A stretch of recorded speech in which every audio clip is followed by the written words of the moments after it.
So kama uko na harusi soon, yeye design hiyo. Dakika moja ama mbili ama tatu ama ine tano tumalize. Yako ni yako brother. Yako ni yako sister. Geti kavetia mora makedie kwa nini?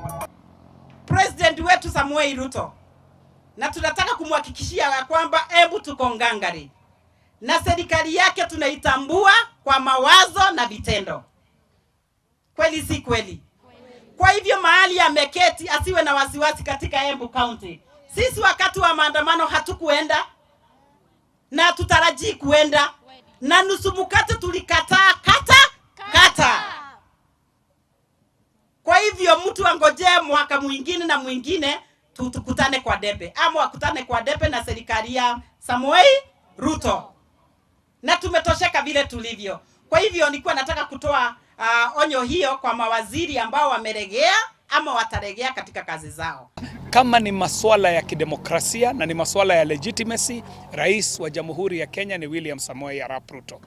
Lakini kama wanademokrasia, tunajua kwamba democracy husema kwamba majority have their way and the minority have their say.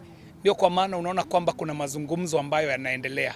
Sisi kama wajumbe wa Kenya Kwanza tunasema mazungumzo yakiendelea tuweze kujiweka ndani ya midhini ya kidemokrasia. Kunazo asisi ambazo zinahusika. Ikiwa kuna masuala ambayo yanahusiana na sheria yaletwe bungeni, tutaweza kuyajadili kule, na kulingana na merit ama demerit yake tutaweza kufanya yale ambayo yanafaa. Ikiwa ni mambo ya kubuni IEBC, kunazo njia za kupitia hayo mazungumzo. Dakika ya mwisho yataleta haya mazungumzo kule bungeni na wabunge watafanya uamuzi.